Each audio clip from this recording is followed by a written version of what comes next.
Bonjour à toutes et à tous. Merci d'être ici. Je vous invite aujourd'hui à embarquer dans une aventure qui, je l'espère, changera notre regard sur le monde. Bienvenue dans du conflit à la connexion ou comment reprendre contact avec soi et les autres. Nous vivons dans un monde où, malgré les avancées technologiques et un accès sans précédent à l'information, nous restons souvent enfermés dans des schémas qui nous divisent. Pourquoi, alors que le savoir est à portée de main, continuons-nous à nous sentir séparés? Dans cette série, je vais vous emmener explorer les racines de ces divisions et surtout, nous verrons ensemble comment transformer ces obstacles en véritables opportunités de rencontre. Commençons par une question simple. Comment se fait-il que malgré tous nos progrès, nous continuons à vivre dans un monde de tension et de division? Réfléchissons un instant à l'histoire. Pensez aux tragédies du génocide rwandais, aux luttes pour les droits civiques aux États-Unis ou aux conflits dans les Balkans. Ces événements, aussi douloureux soient-ils, nous rappellent que les divisions ne sont pas une invention moderne. Elles font partie de notre histoire et pourtant, chaque génération espère pouvoir tourner la page. Alors, pourquoi les mêmes schémas se répètent-ils? La réponse tient en partie à nos racines. Nos ancêtres vivaient dans des environnements où l'appartenance à un groupe était cruciale pour la survie. Aujourd'hui, notre cerveau reste programmé pour distinguer le « nous » de l'autre.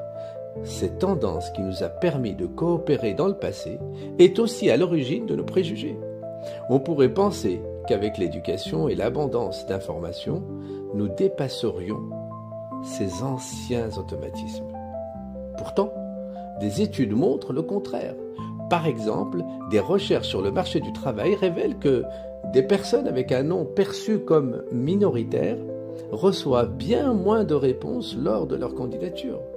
Cela démontre même que même avec une éducation de haut niveau, nos esprits restent parfois prisonniers de schémas anciens.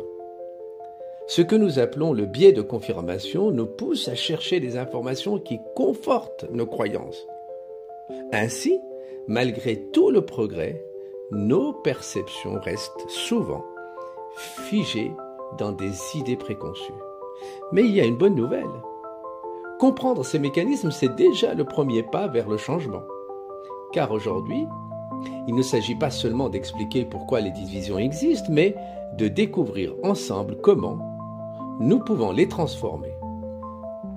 Imaginez un instant un espace où chacun pourrait renouer avec l'essentiel, se comprendre soi-même et comprendre les autres.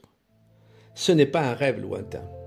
Grâce aux neurosciences, à la psychologie sociale et à des initiatives concrètes, nous pouvons repenser nos interactions et construire un futur plus humain.